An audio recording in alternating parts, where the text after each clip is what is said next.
All right, if you're a Canadian taxpayer, listen up, because the rules for 2026 are changing. And honestly, for the most part, it's pretty good news. In this explainer, we're going to break down everything you need to know about filing for the 2025 tax year. We're talking lower tax rates, bigger savings opportunities, and we're going to do it all in a really clear and simple way. So, here's what we're going to cover. First, we'll hit the big picture updates. Then, we'll lock in those key deadlines you absolutely cannot miss.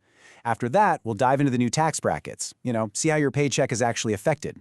We'll also cover the crucial numbers for credits and deductions, and we'll wrap it all up with what's new for your long-term savings and benefits. All right, let's get straight to it. First up, what's actually new this year? Yeah, we're going to kick things off with the big stuff, the changes that are most likely going to impact your wallet. And you'll be happy to hear it's actually some pretty good news for taxpayers. A lot of the key changes this year are really designed to leave a little more money in your pocket, which I think we can all agree is a good thing.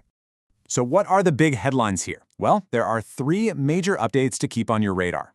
First, a lower federal tax rate. Second, that capital gains hike everyone was talking about? Yeah, that's been canceled. And finally, a higher personal exemption, which basically means more of your money is tax-free right off the top. Don't worry, we're going to get into the details of each of these. Okay, so we know what's changing, but now let's talk about when. Before we get into all the nitty-gritty numbers, let's talk deadlines. Seriously, getting these dates in your calendar now is probably the best thing you can do for a stress-free tax season. Okay, so there are three dates you absolutely need to know. First up, March 2nd, 2026. That's your last day to contribute to your RRSP for the 2025 tax year. Then, for most people, the big one is April 30th, 2026. That's when your tax return is due.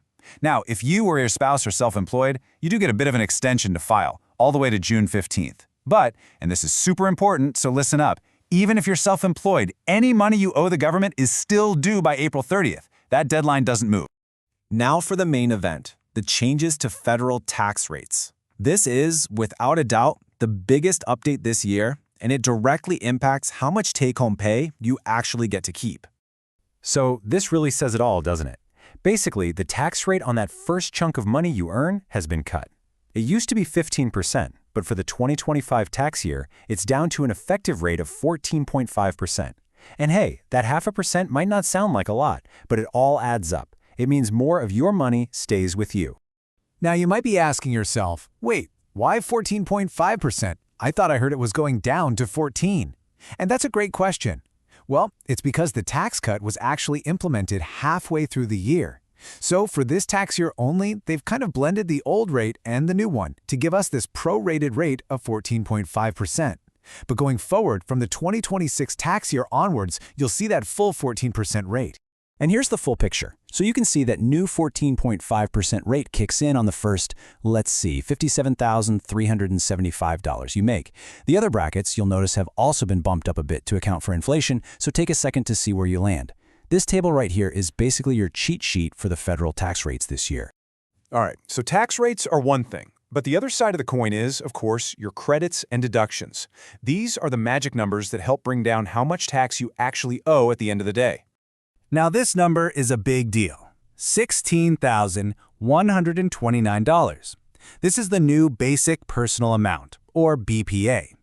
The easiest way to think about this is like your personal tax-free zone. It's the amount of income you can earn before paying any federal tax at all. And since it's gone up this year, that means even more of your income is shielded from tax right from the get-go. That's a win for everyone. Okay, if you have any investments at all, you can probably breathe a huge sigh of relief on this one. Remember all that talk about hiking the capital gains inclusion rate? Well, that's been officially canceled. It's staying put at 50%. So, what does that actually mean? It means only half of the profit you make when you sell something like stocks or a property gets added to your taxable income. And for all you entrepreneurs and small business owners out there, this is a massive number you'll want to remember. The lifetime capital gains exemption for qualifying small businesses, farms, and fishing properties, it's staying at a whopping $1.25 million. Okay, just a really quick update on your payroll deductions. The maximum amount of earnings that your CPP contributions are based on has gone up to $74,600. And at the same time, the maximum employee premium for employment insurance has also been updated for the year. All right, we've talked a lot about how your income gets taxed. Let's switch gears and talk about how you can save and plan for the future. This last section is all about those long-term savings accounts, like your RSP and TFSA, and some key federal benefits. And as you can see from this chart, there's more good news if you're trying to save. The max you can sock away in your RRSP is going up. The limit is jumping up to over $33,800. That's a pretty nice bump, giving you more room to save for retirement tax-deferred. Now, what about your TFSA? Well, your tax-free savings account is holding steady.